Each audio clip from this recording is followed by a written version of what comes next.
Today, what I want to do is I want to show you how to get up on top of your financial house. I want you to get up on top of your financial house and be standing up there. It's going to take you a few years. It's not going to be quick. If you're looking for get rich quick, you're in the wrong room.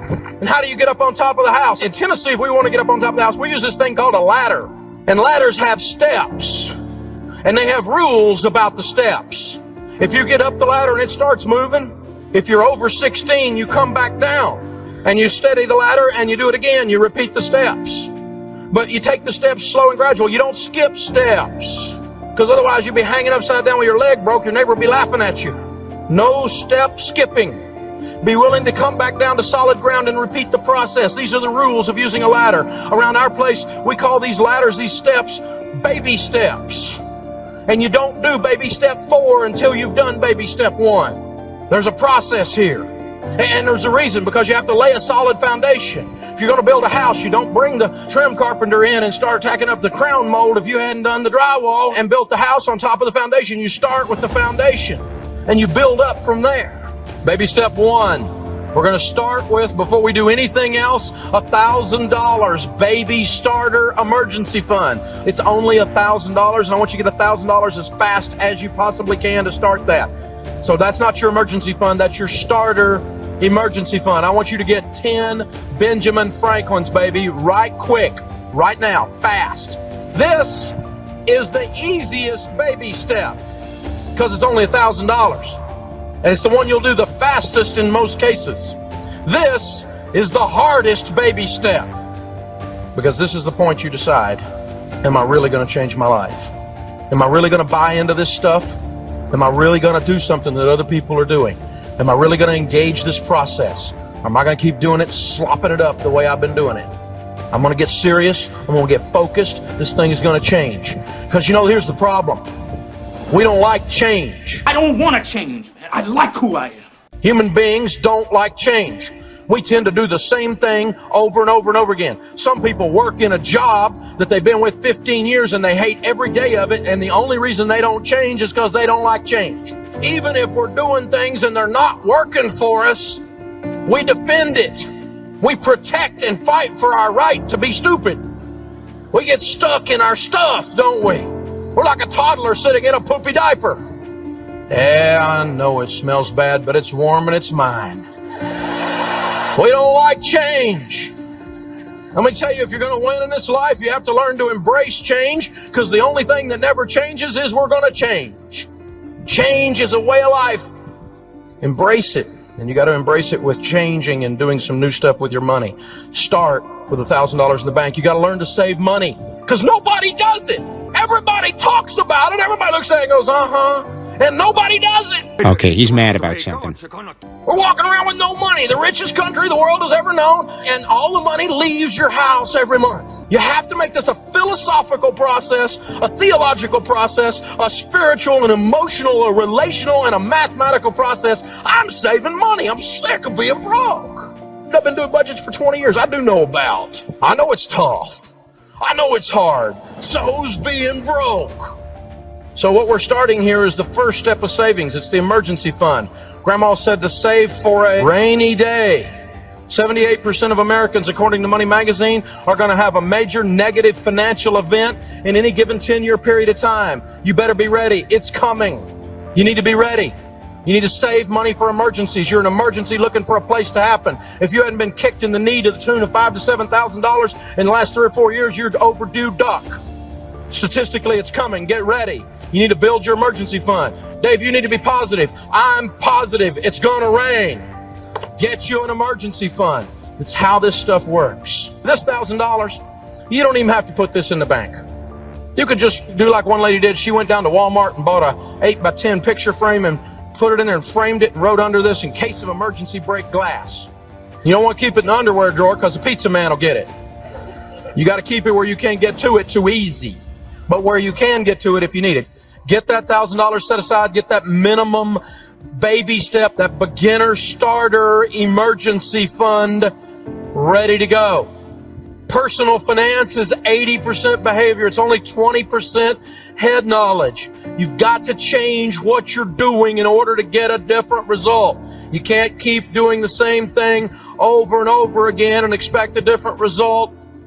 The 12-steppers call that the definition of insanity.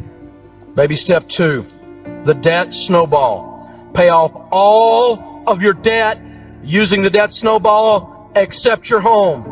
We're going to list our debts smallest to largest. We're going to pay minimum payments on everything but the little one, and we're going to attack the little one with the vengeance. When the payment is gone there, we're going to take that payment and any other money we can squeeze out of our budget in our life, and we're going to attack number 2. When number 2 is gone, we're going to take the payments from 1 and 2 and everything we can squeeze out of our life, we're going to attack number 3. And every time that snowball rolls over, it picks up more snow to where by the time you get to your largest debt except your home, which is typically a student loan or a car payment, isn't it? When you get to that student loan or car payment, the average family in America is paying between $1,500 and $2,000 a month in payments not associated with their home.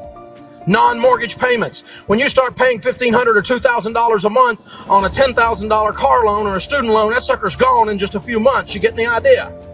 We pay this off smallest to largest. Well, Dave, would it not be mathematically proper to pay off the highest interest rate first? Yes, it would. If we were doing math, we wouldn't have credit card debt.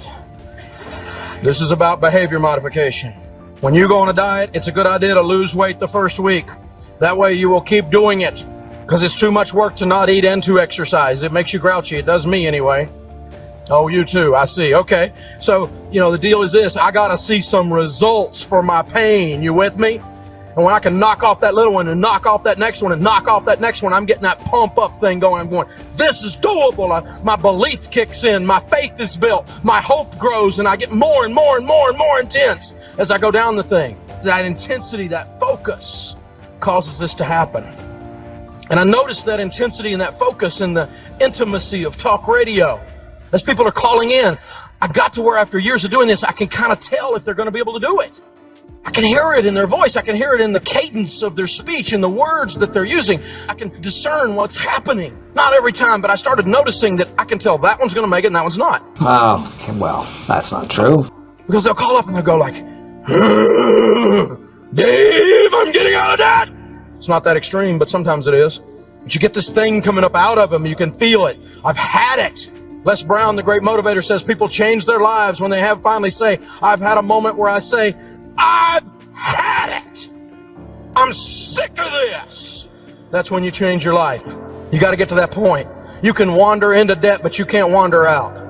You got to have this moment where you say, that's it. I'm tired of working my butt off and I don't have anything to show for it but an empty payment book. That's how this works. But I promise you, it works, baby.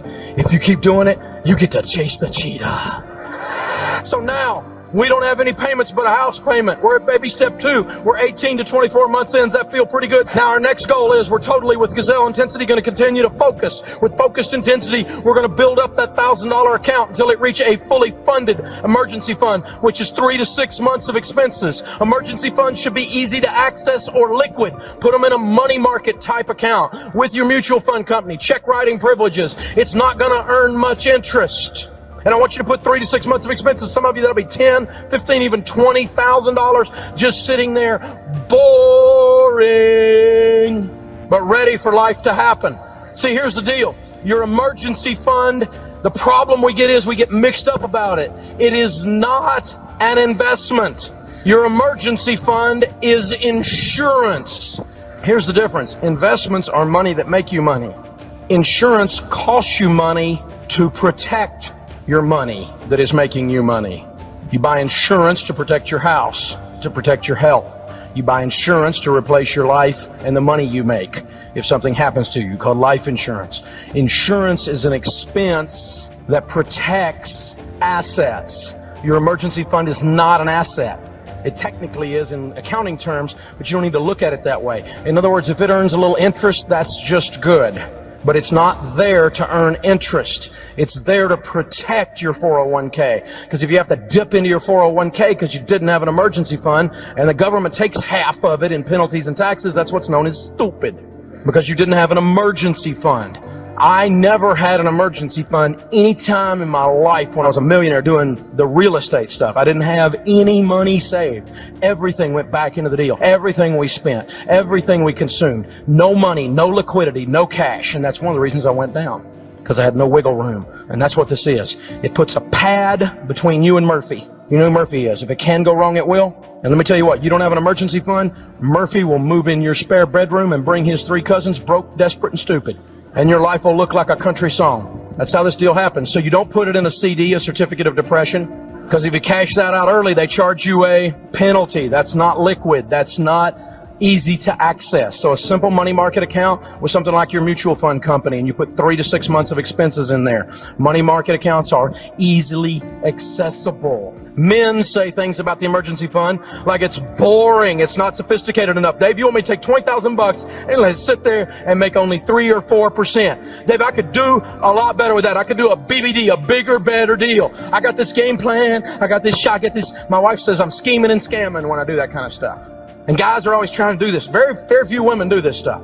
See, women, on the other hand, say things like it's the most important key to our financial plan. Guys, if you want to make one of the best investments you'll ever make in your life, she's wired by God naturally to be smarter than you on this subject. Her nature takes her to the place to be calm and secure in this area. This emergency fund causes her to relax in a place you don't even have. When you do the investment and the work and the budgeting to participate in the process, and this emergency fund is put in place, she'll relax and she'll look at you through a different set of eyes. This is one of 2 things I'm going to tell you today, for those of you that are married or ever want to be married, that will revolutionize your marriage. Because she will feel completely different at that point. Not because she's weaker, because on money things, a lot of times ladies are actually stronger, but because on this subject, that's how she's wired. And she'll look at you in a different way when that emergency fund's in place. It's an investment in your marriage. An emergency fund turns a crisis into an inconvenience. If your transmission goes out and it's $2,700 to fix it and you have $15,000, you go, dadgum, the transmission went out. That's a pain. Transmission goes out and you are broke, you go, oh God, the world's coming to an end! It changes your whole life. The drama starts to leave your life when you have this emergency fund stuff in place. It is absolutely powerful. That is baby step 3. And now the baby steps take a different flavor. 4, 5, and 6 we're going to do at the same time. And so we're going to limit our investing here in 4 to only 15% because I want to work on the other 2 baby steps at the same time. Instead of going 22% or 28% in savings, only 15%. Invested into Roth IRAs and 401ks, this is a mathematical explosion. That stuff we talked about where there's interest on the interest on the interest. Now you got a different kind of snowball rolling. It's rolling down the hill and you're chasing it instead of it chasing you. Now you get to see wealth start to build. Your money starts to make you money. This is a plan right here. $100 a month invested from age 25 to age 65 at 12% in a decent growth stock mutual fund is $1,176,000. I just gave you a formula to be a millionaire. Straight up, 30 to 70 is the same numbers. 35 to 75 is the same numbers. $100 a month, that's pizza money in some of your houses. It's your cable bill. You know what I'm saying? You know, you consume $100 in lattes. Ooh, now he's getting personal. And they're having like a withdrawal back there. Caffeine thing happening. $100, $100, and you're a millionaire every single month. Roth IRAs and 401ks are secret government formulas to wealth. Now you don't have any payments, but a house payment. Now you can find $500. Let's do the numbers. The average household income is $40,816. That's $3,333 a month. That's what it is. Your take-home pay is about $2,700. Average family making 40's got a house payment of about $700. $2,700 take-home minus a house payment of $700 leaves $2,000. You got $2,000 to eat, pay lights. Oh, I don't have any debt payments. Maybe I could save $500 out of the $2,000. Could I say yes? And then you might end up with some money in the process. This is real. I didn't just make this up today. We've done this for a long time, and it works. And see, here's what's interesting about those numbers. The Roth IRA grows tax-free. Because it doesn't happen very often. This is Washington, and they're a freaking parasite. So tax-free is a good idea. It's very unusual. Now let's think about it.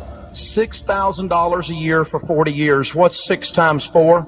24. That's $240,000 that went in. This is interesting. $240,000 went in, and it grew $5.8 million. So out of $5,800,000, $5,600,000 of it you didn't put in. Wow, it's all growth. The whole thing is growth. It's the snowball adding snow. And the fact that it's tax is huge, because taxes on $6 million would look a lot like $1,600,000, which means this word Roth is worth, in this example, somewhere around $400,000 a letter. The 401k is a secret government formula to wealth, because you do that investing pre-tax. If you take $1,000 of your income and bring it home, by the time it gets home, it looks suspiciously like $700. But if you put it in pre-tax, the whole $700 plus your $300 you would have given to Congress goes in. Why is that important? Because $240,000 turns into $5.8 million. So we want as many of these government dollars as we can gather up that would have gone to them earlier. We use them. They do a lot of heavy lifting. So every one of them are multiplied bazillions of times over. So every dollar I can keep in my hand to grow money with pre-tax investing is genius. But the trick is you need to start right now. Ben and Arthur illustrate that fact for us. Ben invests starting at age 19. He invests $2,000 a year in a good growth stock mutual fund all the way up until age 26. Ben puts in $16,000 for 8 years, $2,000 a year. That's $16,000. At age 27, he quit investing. It's not a trick question. And the money grows and the money grows and the money grows. His brother Arthur wakes up and says, whoa, I've been dumb. I need to catch up. I'm going to start investing $2,000. He starts at age 27. He invests $2,000 a year from age 27 all the way to age 65. He puts $78,000 in, and he never catches up. The guy who put in $16,000 beats the guy who put in $78,000 by $700,000. Some of you are going, that's a real neat chart if I was 19. You understand, if you gather this information, you put it in your brain and it changes your heart and causes you to handle money differently the rest of your life. This one section right here, this one chart will make you a multimillionaire. I just made you a millionaire if you got this. Now, let me just tell you, some people say, well, am I too old to save money? Not if you're still sucking wind. Besides that, you can't go backwards. This is your only option. Start where you are and let's go. I'm 52. It's too late, so shoot yourself. I mean, what are you going to do? Let's go from here. Let's go from here. We got to go somewhere with this. I know people that make the most money they ever made in their lives in their 50s. Lots of people never do anything until they're 60. Colonel Sanders never fried any chicken commercially until he was 67 years old. Grandma Moses never painted a painting until she was 84 years old. She did 1,500 works of art. 450 of them she did after age 100. Everything you know Winston Churchill for, he did in his 70s. Everything you know Golden Meir for, she did in her 70s. It's not over till you quit. But with the money thing, it's easier if you start now. Now, we only put 15% of our income into retirement at baby step 4 because I wanted to save some money to start working on the kids' college fund. If you have kids and you want to do a kids' college fund, baby step 5 is where you do it. You don't do the kids' college fund while you're still in debt because you don't have any money. It's all going to payments. You don't use the emergency fund to send the kids to college. That's not an emergency. And by the way, when they go to college, they could learn to do something like WORK. It won't kill them. College funding makes sure the kids are fit too. An educational savings account, the education IRA is what it's nicknamed as. It's the ESA, is like the Roth IRA for college. It grows tax. You're allowed to put $2,000 a year into this account. You put $2,000 a year into it, it will grow tax-free from 0 to 18. 2 times 18 is $36,000 went in. $36,000 went in, but you'll have about $126,000 in there at 12% when they reach 18. And that means you have somewhere around $90,000 in growth that you pay no taxes on. So do this for your kids' college. The educational savings account and good growth stock mutual funds. Take the time to research the cost of college. You need to think about that when they're little. You need to think about that as they get older. Some of you have kids that are 13, 14 years old right now. You haven't started saving for college, and so you're not going to have enough to pay cash for college. You're not going to have enough to pay cash for some big, expensive private school unless you put them deeply in debt. Instead, you could do something like send them to a school you could afford. Oh, there's a thought.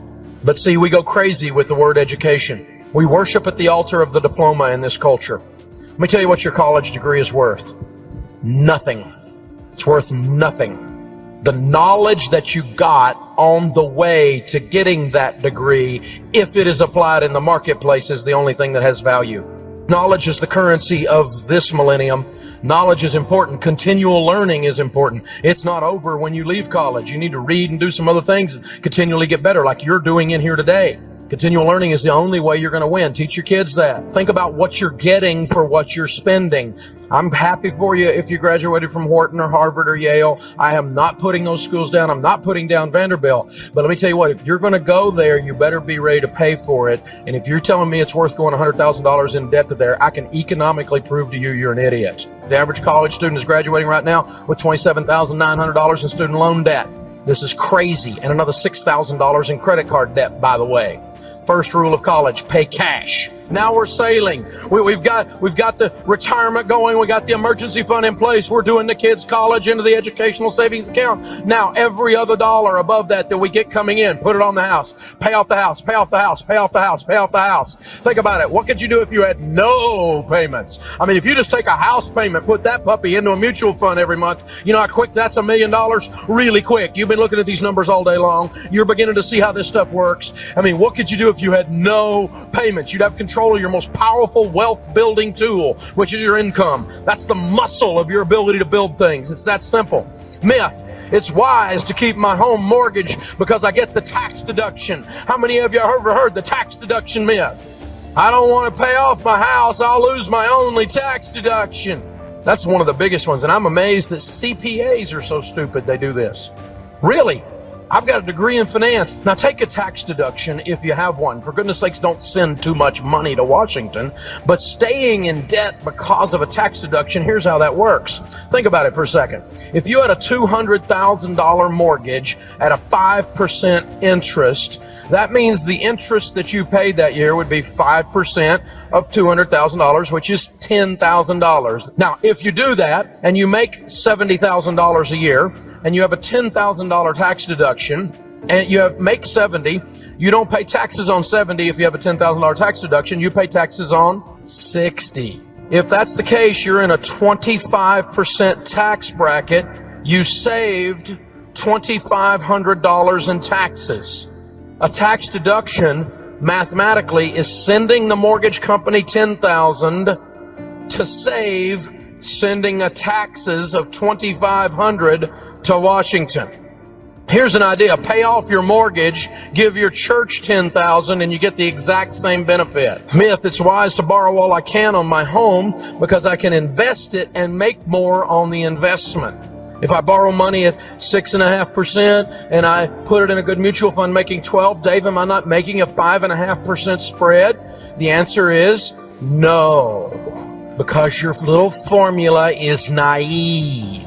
Out here in the real world where we all live, if you make 12, you're going to pay taxes on it, and your after-tax yield is 9.4. And out here in the real world, if you're smart, you don't compare zero-risk investments, apples to apples, with risky investments. Myth, I'll take out a 30-year mortgage and I promise to pay it like a 15. You're lying to yourself. The truth is no one does. Something will go wrong. It will rain every month. You know the interesting thing about a 15-year mortgage? They pay off in 15 years or less every time. You know how many times a 30-year mortgage pays off in 15 years or less? Unless it's refinanced, 2% of them pay off systematically in 15. Nobody does this stuff. Everybody talks about it and thinks, well, if I have a little problem, I'll have wiggle room that way. Well, your life is a little problem. That's what happens. And 15-year mortgages pay off in 15 years. Playing the long game of what you can create in the physical world. And I think that's a good representation of what I've learned from you about building wealth over time. It's not about doing it quickly. It's not about trying to find some scheme that you can get into and build this overnight. But it's about doing the consistent integrity things over time to build this type of wealth. So again, it's just inspiring to witness. Thank you. Thank you. It's very inspiring. I'm the ugly tortoise. I don't want to be the hare. But you're consistent. It's amazing. It's amazing. You just keep showing up and doing the wise decisions. And I think that's what a lot of people are missing out on today, especially millennials today. I feel like they're just making decisions to look good as opposed to feel good long term, as opposed to have safety, as opposed to having security and building wealth. And a lot of people are just in debt. I'm curious. I love your 7 steps. I love how often you guys just say it over and over again. But somehow how people just seem to miss it and not do the steps, and it hurts them. I'm curious. Besides the steps, the 7 baby steps, what are a few things people can start doing to increase the odds of wealth over time? To increasing the odds, is it something mentally they can do, spiritually they can do? Is there something in their relationships they can do differently to increase the odds? Well, I think the first thing is you have to have. We were sitting in one of our leadership team meetings yesterday, as a matter of fact, here at Ramsay, and we were looking at a business unit, and they kept going, well, we need to do this, we need to do this. And we did not have agreement on the baseline data of what was actually going on. One person thought one thing was going on, one thought another was going on. And I said, we got to back up, we got to put data in front of us, and once we all agree on exactly where we are, then we can discuss where we're going. And I think, building wealth or having a high quality life in any area is a little bit like that. You need to back up and say, okay, what are the principles before I worry about the tactics? And the principles should lead us to the tactics. And the 5 money principles, if we wanted to pull some out, there would be common sense biblical things that are kind of boring. But if you lay those principles in place, then they'll lead you to the tactics. I mean, here's one: live on less than you make. Right. Now that sounds kind of almost glib, but the Bible says the borrower is. I mean, it says a foolish man devours all he has. Live on less than you make. You need to be on a written plan. In anything you're doing, if you don't do it intentionally, it's not going to occur. No one wins anything accidentally. It's an intentional act. Winning always is, at marriage, at taking care of your body, building a business, money. No one accidentally gets wealthy. It just, what happened? No one does that. So that's a written plan. That's called a budget. And so we got to have a budget. We got to live on less than we make. If you get out of debt mathematically, what it does is you have money to invest. Because when you have a $750 payment on your Ford F-150, you got no money. Right. And so that money's going to Ford instead of to you. It's not going in your 401k. And so that's what the borrower is slave to the lender means. But also what happens when you get out of debt is you have this sense of freedom. You have this sense of autonomy, the sense of agency. You're not being controlled by the man. Stinking Bank of America. It doesn't tell you what to do. Ford Motor Credit doesn't tell you what to do. So you don't have to keep a horrible job. You can move to a better job and take that risk. But if you got to pay payments, you don't feel free. And so, being out of debt, living on less than you make, having a written plan, obviously saving and investing. Obviously, in the house of the wise are stores of choice food and oil. Grandma said, have money saved for a rainy day. We start with an emergency fund, and then we long-term invest. In the largest study of millionaires ever done in North America, we did it here at Ramsay, we discovered that the typical way someone gets their first $1 to $5 million is they have a paid-off house, and they have a really healthy 401k or Roth IRA combo in good mutual funds. And so they'll be sitting there with $1 million in their retirement accounts after 10, 12, 15 years of doing this, and they got a $500,000 or $700,000 paid for house, so they got a $1.7 million net worth. And so this save money. And the weird thing is that there's no, all the get-rich-quick stuff on TikTok and all that, it is all crypto and NFTs everything. There's always some way. There's a new version of stupid every year, But why is that? Go ahead. No, go ahead. Why is that so enticing? Why do so many people jump into that with all their money or all their savings or take out debt just to invest in the 17 new things a year that seem like 1 or 2 people actually made a few $1 million, but probably end up losing it a year later? Why is that such an enticing thing for people who work so hard at making their money? Well, taking the long haul, being the tortoise versus the hare, is not human nature. Right. Our brains are wired by God for efficiency. We want to burn the least calories possible to get the job done, whatever it is, which in the financial world causes us to look at get rich quick. And we don't think of it as stupid. I didn't think of it as stupid when I did it in the 80s. And, I started with nothing, had $4 million worth of real estate, lost everything because I borrowed too much money on the real estate and crashed my own life down on my head. I didn't think I was being foolish, foolhardy, impulsive. I thought I was burning the least calories to get to the goal. Yeah, you're being smart. I thought this is the way to go. And people that are buying crypto, that's what they think. I mean, no one thinks they're gambling.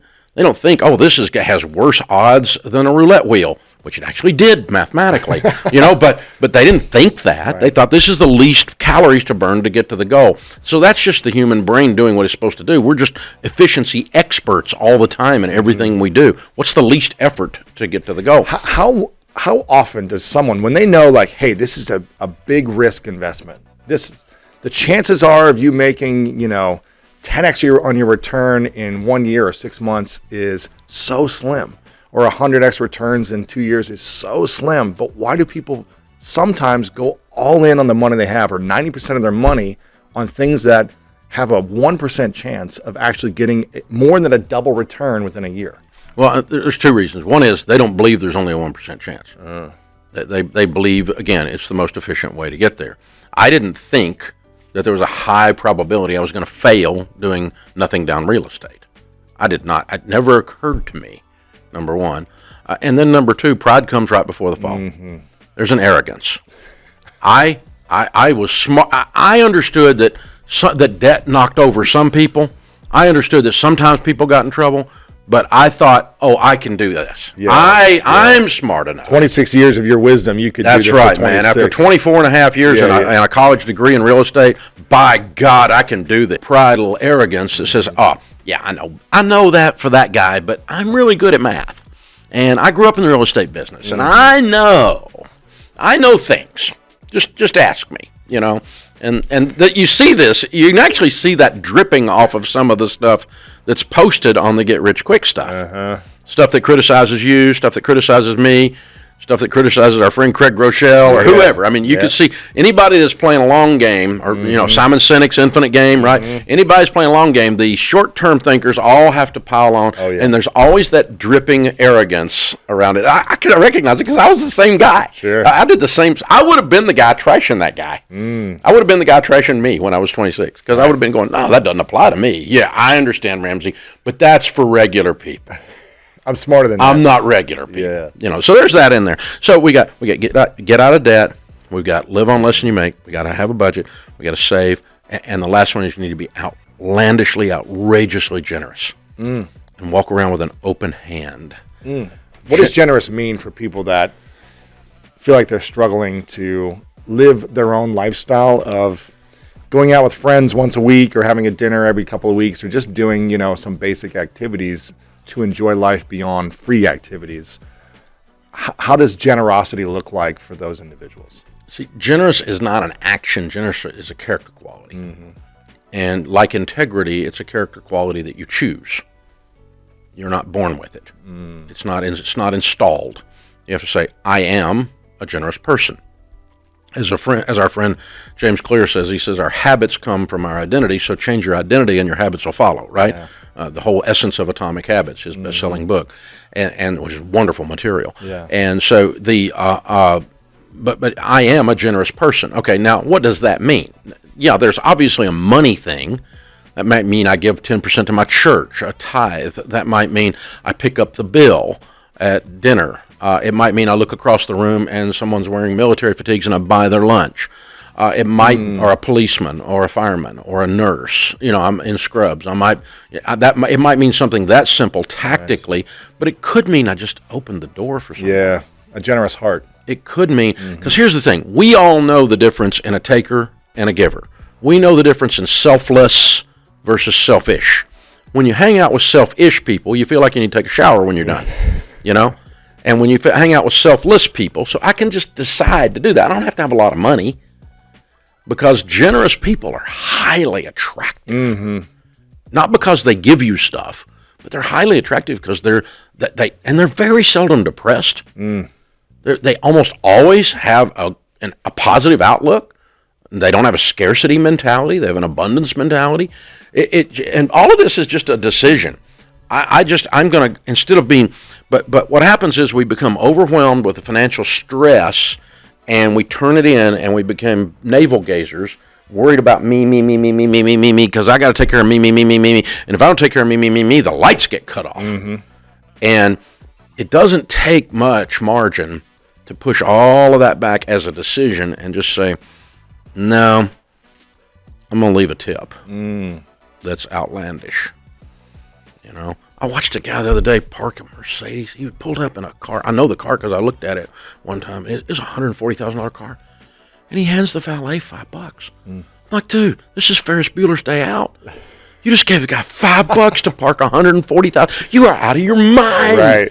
That's a lack of generosity that could really cost you. I want them taking care of Mr. Ramsey's car like it's their daughter.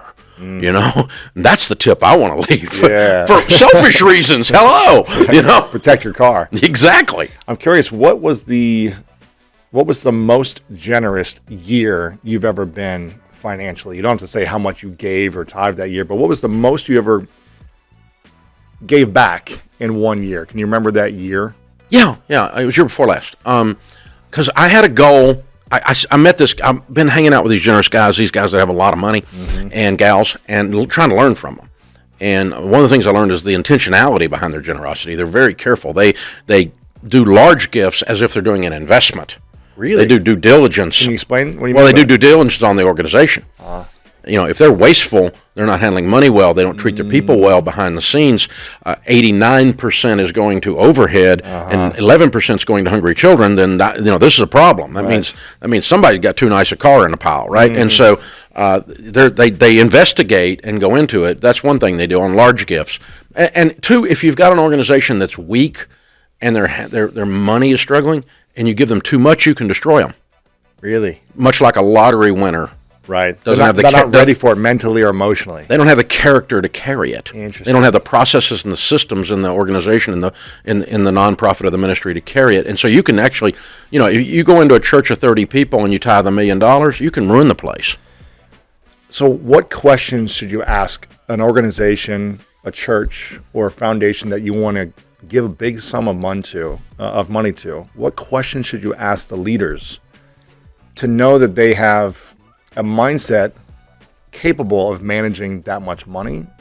Because typically if you come from not having enough, and that's how you've always been, and then all of a sudden you get more, you may not be ready for it. Right. So what questions should we ask before we make those investments and give that generously to know that, okay, this person is actually at the right stage of their life to handle this big lump sum of money. Yeah. And all the donors that I'm going to bring them. Yeah. My daughter, Denise, runs our family foundation, handles all the Ramsay philanthropy. And the thing that she and I have agreed on in that is I want her to approach the ministry like we are venture capitalists, and we're going to buy them. Like looking at their books. I'm going to buy them. Yeah. If I'm going to buy them, I want to know how they're running the place.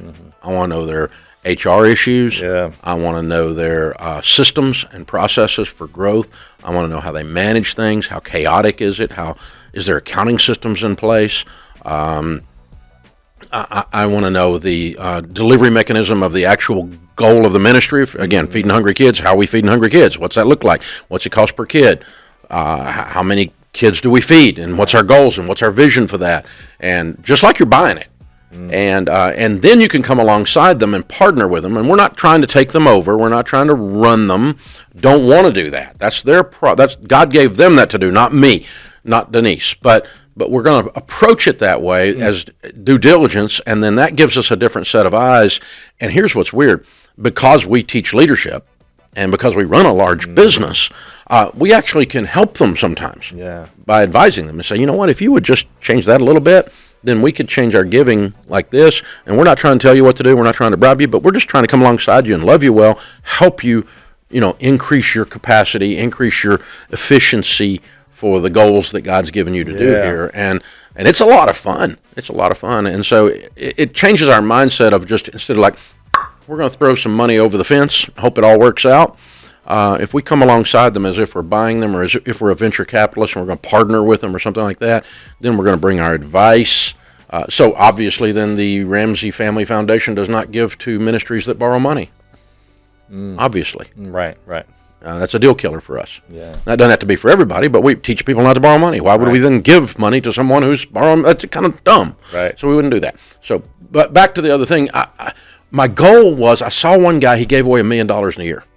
I thought that would be very, very cool to figure out a way that and many years ago, we were able to do that the first time. Yeah. Many years ago. Wow. And then I thought, well, what can we do next? I want to give away $1 million in a day. Wow. And we pulled that off. Come on. We pulled that off. That's it was so inspiring. fun. It included the gifts to our team for Christmas. It included supporting several ministries simultaneously at Christmas, a children's home in the area. It included buying some stuff for this thing and that thing. We did it all, brought everybody under this roof here and did it all in this huge celebration in one day. Not to point at us, but it was, I got to tell you, it was one of the most fun days I've ever had in my life.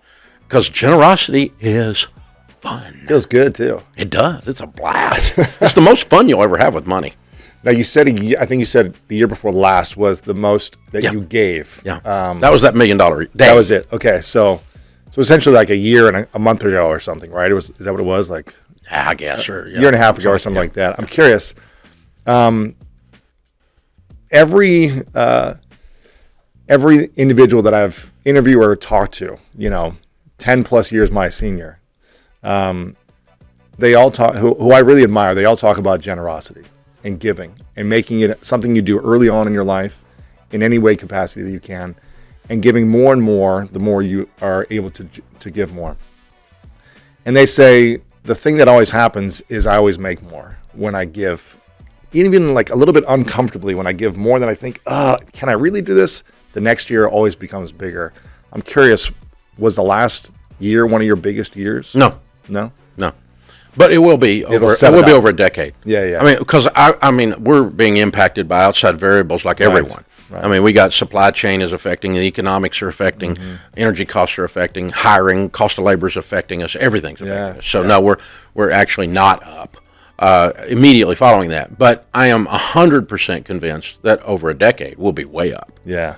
Because I've done it before. I've stretched and done it before, done unusual thing, had the celebration with no thought of the return. Yes. If you do it with the thought of a return, then that's you telling God what to do. That doesn't work. He thinks he's God, so that won't work. Right. But this idea that again, generous people are just more fun to do stuff with. They're more attractive. They're more fun. They're more attractive, and you just end up having opportunities come. I mean, think about it in a simplistic way. Let's say you were a leader in an organization and you had two people working for you vying for a promotion. And obviously, what are we going to do here? One's the selfish, look like he's weaned on a pickle, and the other lady she's generous and she's kind. She's always stepping outside of her own job description and helping someone else get the project done and not taking the credit for it. Who gets the promotion? Of course. And it's not because, you're somehow beholden to her for that. It's just, that's who I want to work with every day. People with good attitude, good energy. That's who I want beside me. I don't want Mr. Weaned on a Pickle hanging out. I don't want to hang out with this guy. Right. He's awful. It's awful, Real quick, I got a question for you. What if I told you one of the key secrets to making more money has to do with your mindset? I've spoken with some of the most successful entrepreneurs, investors, and thought leaders over on the School of Greatness podcast over the past 10 years. And there's no doubt about it, your mindset absolutely matters. And that's why my team and I created a quiz to find your money mindset for you. It's totally free and it's a valuable way to understand your own unique perspective about money, abundance, and financial freedom. So if you want to learn more about your money mindset, click the link to get started right now. What do you think happens to people that never give? That they just earn for themselves, or they keep it in their business and they only put it back in their business, but they don't think about giving outside of the business? I think their growth is stunted. Really? But to me, again, it falls in the same category as integrity. What happens to someone who cuts corners? You can win, you can prosper to a degree, but all the data tells us, and all the life experience tells us, that the people with fanatical levels of integrity are the ones that do the biggest stuff. Right. The crooks really don't get ahead at the end of the day. The people that are selfish, they could get some stuff done, but the people that are selfless, they just have a tendency, because people trust them, That trust factor comes in. Things move at the speed of trust, as they say, and all those things come into play, and you just don't become all you were designed to be. The other thing that happens with generosity is your creativity increases. Yes. Because you're releasing chemicals that you don't release when you're selfish. Your productivity increases. The quality of your relationships increase. I was speaking at a little Baptist church in Kentucky one time, beautiful little church, and the guy many years ago. And the old pastor had been there for 40 years, and I did a tithing lesson, hardcore, Baptist tithing lesson, which I love. And the guy came up afterwards, and he goes, "Well, you left one thing out." I'm like, "Sure, Pastor. You've been doing this longer than me. What'd I leave out?" He goes, "I've been doing this 40 years. I've never had a tithing couple in my church get a divorce." And I went, "Why?" Because the tithe is magical? Because some people think that in Christianity, because I don't think that. He said, "No. Because when you're unselfish with your money, you're unselfish with your wife. And you're unselfish with your husband. And you serve each other in the marriage if you're serving the community with your giving. It's the same muscle." And he goes, you're just easier to stay married to. When you're tithing, when you're giving. When you make giving a standard part of the rhythm of your life, you build that generosity muscle, and it affects every relationship you're in, true. particularly the key relationship in a marriage. It changes the way you parent, Because if you don't give in one area, if you're saying, "I'm going to hold back my money and I'm going to keep it here," you're probably not going to give generously to your spouse or to your kids or to your friends or community, right? Because it's a character quality. Interesting. It's like the guy that says, I hate the IRS, I hate taxes, so I don't really put everything on my tax return. Okay, so you're a liar. Right. You're a cheater. Where are you going to cheat me? In what deal? That's what I start thinking. I'm not impressed. I hate taxes, but I pay every stinking penny. Not because I believe in taxes, and not because I'm scared of the IRS, because neither one of those things are true, but it's because it says something about me. I got to look at me, and that's an integrity issue. It's every penny, every cash sale of a book on the back table goes into the accounting system, and we pay freaking taxes on it. I got audited not long ago. I paid precisely zero. Wow. In the audit. We were so stinking clean. And it's not because I'm scared of those dupers, because I'm really not. They're a pain in the butt, but I'm not scared of them. It's a matter of integrity is integrity is integrity is integrity. Generosity is generosity is generosity is generosity. These things, these are character qualities of the successful people that I've met. Yeah, that's beautiful. Speaking of marriage, it seems like money affects marriages a lot. I'm curious or it could empower marriages or it could hurt marriages if not handled properly. I'm curious if you were to give advice on a couple dating for, a few years, looking to get married, what are a few questions they must have and align to about money that might be uncomfortable to have those questions, but will actually get you clear on, hey, are we the right match? Yeah. In terms of our money mindset, in terms of what we're going to do with money for the next. And maybe you have this question in the first few months of dating. You don't wait 2 years. But what are those questions that people should be asking before they align with someone romantically long term? Well, there's a couple things to keep in mind. When I'm talking to a young couple about this, and I do often in a marriage seminar or something like that, or a pre-marriage counseling session or something like that.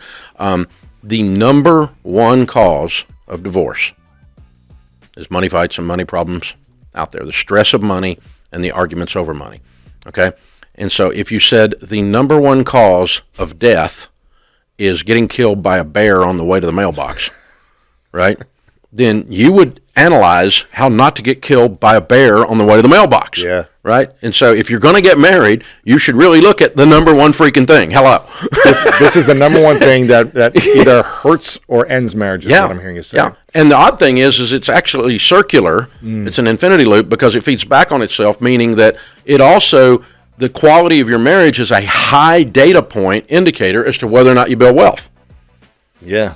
And so very few people drag a spouse kicking and screaming into millionaire status, You mean it doesn't happen by accident? So I'm bringing the princess with me, right? Come on, baby, and I'm put you on my back, and we're going to haul you over there. Right. It doesn't usually work, okay? Or I'm bringing the guy who's lazy and won't work, and I'm going to outwork him. And the lady says, and he's a little boy, and I'm going to be his mommy, and I'm going to drag him all the way into millionaire status. Not working, baby. Right. So it goes both directions, but so that's thing one. If it's the number one cause, then yeah, it ought to be something really you discuss.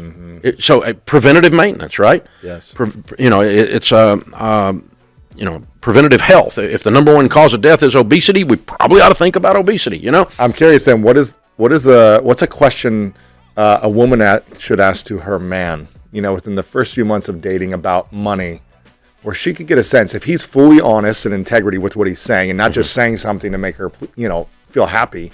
What is a question she can ask to feel like, okay, this man I'm dating and courting and we're getting into this life with, I feel like I can trust him with money for the future. Yeah. Well, money is a reflection of our values, how we handle money, and that's another reason that it's very important. Because if your values are not aligned, you're going to struggle in any relationship, but certainly in a marriage relationship. And so, talk about the basics of money. Debt. Oh, I love debt. I'm going to use it all the time. I want zero down everything. I'm going to buy a zero down truck. I'm going to buy a zero down stereo. I'm going to buy a zero down couch. I'm going to put nothing down on the house. And you hate debt? Okay, we got a problem. We're going to have to work through this, or we're going to have to, this is a deal killer. Okay, how about saving? I don't think you got to save money. You can always get you something. I always thought you could out-earn your stupidity. I tried that for years. Didn't work, So my wife, however, is a natural saver, right? So when I joined her club is when we started winning. Yeah. So bless her heart, she didn't know this going in, but made a hard life for her the first 7 years. But so saving and debt, how about generosity? I don't believe you ought to give. If you give, you end up with less. It's mathematically factual, which it is actually.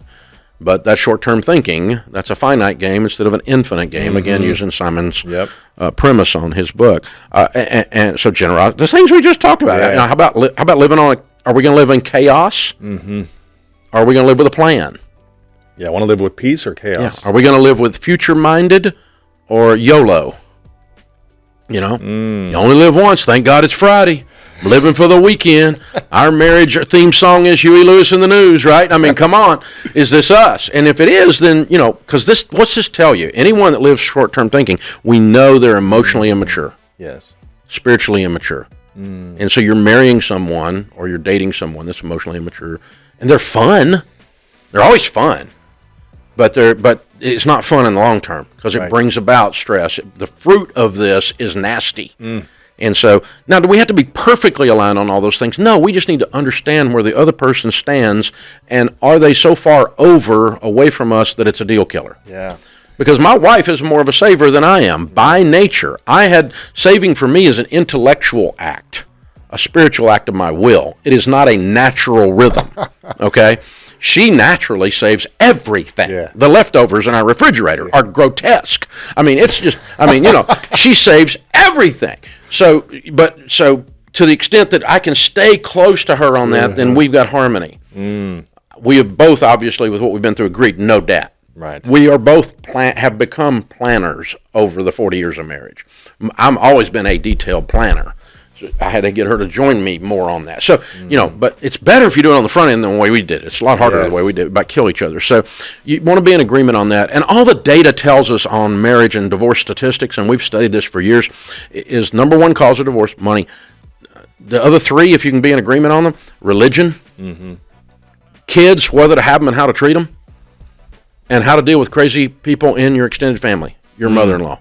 And your crazy brother, your lazy brother who does cocaine, and whatever it is, how you going to deal with how to manage it all, how to manage boundaries with extended family, and if one of you thinks that children should just be let run wild, and the other one is an over disciplinarian, we're going to have a problem. Or I want no children, and I want 17. That's going to be an issue. Yeah. Or I don't believe there's a God, and I think anyone who believes there's a God's an idiot. Oh, by the way, I think there's a God. Oh, see, this is a problem because now I'm an idiot. So there you go. And so these are the things. So here's the deal with the house. Only buy a home after baby step 3. You're debt-free. You have the emergency fund. I recommend paying cash. What? You're crazy. It's hard. I don't borrow money. There is nothing on the planet I want bad enough to go back into debt, ever. The borrower is slave to the lender. I got that, okay? I got it all the way to the soles of my feet. I don't even want to have anything to do with the bank unless I'm buying it. That's simple. But if you're going to go get a house, never take out more than a 15-year mortgage, and never take out more than a 15-year mortgage where your payment on a fixed rate is more than a fourth of your take-home pay. You're buying too much house. And if some rip-off loan shark, subprime, greedy banker is going to stick you with a prepayment penalty, with an adjustable rate mortgage, with an interest-only mortgage, with a balloon payment, with an above market interest rate, just because if I get a house, my life will be good, back off. You're not ready to buy yet. Do not be conformed to this world, but be transformed. How are we transformed? By the renewing of our minds. Transformed. Have a total money makeover. People don't get the best use of their money and or have money problems for two basic reasons. Number one is ignorance. Don't get mad at me. I'm ignorant about some things. You don't want me doing brain surgery on you or fixing your car. In either case, there'll be parts left over. Ignorance is not lack of intelligence. Ignorance is lack of know-how. I don't know how to do those things. I'm an intelligent guy, but I don't know how to do those things. You can do that. You can hire people to do brain surgery. You can hire them to work on your car, and I highly recommend it in both cases. But don't hire them to manage your money. You need to learn how to do this stuff. You can bring CPAs in to teach you.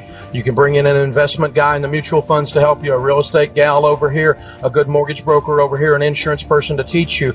But they all need to have the heart of a teacher, because all you're looking for is counsel. You're not looking for a babysitter. You're not looking for a daddy or a mommy, because it's your job to manage your life. In the multitude of counselors, there's safety. You gather the information, but you make your decisions. Don't let someone else do that for you. Now we got the house paid off. Now the kids' college is underway. Now retirement's underway. See, when you get all that done, baby step 7, there's nothing left to do except build lots of wealth and give it away. You're going to have the most fun you've ever had with money when you hit baby step 7. When you launch into this area of wealth, you're going to look at things through a completely different lens that you didn't even know you had in your camera. It's a whole new way of seeing things. Your most powerful wealth building tool is your income. When you get control of that, it will launch you. And you don't have to be on the radio, and you don't have to have best-selling books to do it. Regular people making $50,000, $60,000 a year do this stuff all the time. Wealth is not an escape mechanism. It is instead a tremendous responsibility. If you think your life's going to get better just because you get money, you're wrong, because you become more of what you are. If you are a jerk and you get a bunch of money, you will become a very large jerk. If you're generous and charitable and you get money, you will have a huge impact on people around you. You'll never sit down in church next to a single mom who's crying because her light bill isn't paid, but what you just reach over and pay it to the end of the year. But you really don't do it right then. You do it after you get home, so she doesn't know who did it. Because it was really God that did it. It wasn't you. You don't need to be taking the credit anyway. There's only 3 things you can do with money. You can have fun with it, you can invest it, and you can give it. And you need to do all 3. You better be having some fun. Money's fun if you got some. You need to be investing it so you got some. And you need to be giving it because it is the most fun you'll ever have with it. Giving is possibly the most fun you'll ever have with money. That's the deal. You know, Winston Churchill said, we make a living by what we get. We make a life by what we give. Andrew Carnegie, who was the Bill Gates of his day in the year 1900, Carnegie Steel, Carnegie Hall, and started most of the public libraries in America today, the wealthiest guy of the year 1900, used to say that surplus wealth is a sacred trust to be managed for the good of others. If you'll bear with me for about 2 minutes and not move, this last section is very, very important. There's 2 things I want to cover with you. One is this. Each of you are perfectly trained, perfectly designed 4-cylinder engines. You need to run on all 4 cylinders to be able to win. We're physical beings. Take care of this. You get one. Don't go to McDonald's, eat 62 Big Macs, and go, Lord, bless this for the nourishment of our bodies. Take care of this. You get one. Eat less, exercise more. It's not hard. Just be cognizant of what you're putting in your mouth. People don't sneak in your bedroom in the middle of the night and stuff food down your mouth. It's you. You're the one doing it. I know, because I put the sign on my desk. It's the food stupid. I know, it's me. It's my job to take care of me. The second thing is, we're emotional beings. If you had something bad happen to you in your life, and most of us that are breathing have, you may need to sit down with your pastor or with a good counselor and unpack your baggage. Life's too short to go through it with the Samsonite. It's heavy. Well, Dave, I came from a dysfunctional family. We all did. They had people in them. I'm not poking fun at you. I'm just saying I know what it means to hurt, and it's okay to get some help when you're hurting. It's kind of dumb not to. The third thing is this. We're intellectual beings. Feed your mind. Read. The average person hasn't read a nonfiction book. 70% of Americans haven't read a nonfiction book since their last day of formal education. Charlie Tremendous Jones says that 5 years from today, you will be the same person you are today, making the same money you have today, with the same problems you have today, except for the books you read and the people you meet. Now, you can be an intellectual. You can feed your intellect and grow. You can take care of your body, and you can take care of your emotions. But if you do those 3 out of 4, you are not running on 3/4 or 75% power. Until you plug in the fourth one, the other 3 don't work right. And when you plug it in, it takes you to more than 100% power. It takes you to 110% power. It kicks in the joy. It kicks in the celebration of life. It kicks in the passion of life. It increases your creativity. It changes everything about the other 3. What am I talking about? Talking about the spiritual. This step-by-step baby steps program is steeped in common sense, biblical wisdom. It is an absolute process that is proven. Literally to date, millions with an S of Americans are somewhere in those baby steps. They're right now working this exact process. Millions and tens of millions, even hundreds of millions of dollars of debt has already been paid off. Whether this stuff works is not in question. The only question that remains this evening is what you're gonna do. Don't wake up 5 years from now and wish you changed your life. Go home this week and start. Do it right now. It's as you will it. Thank you, Dallas. You're awesome.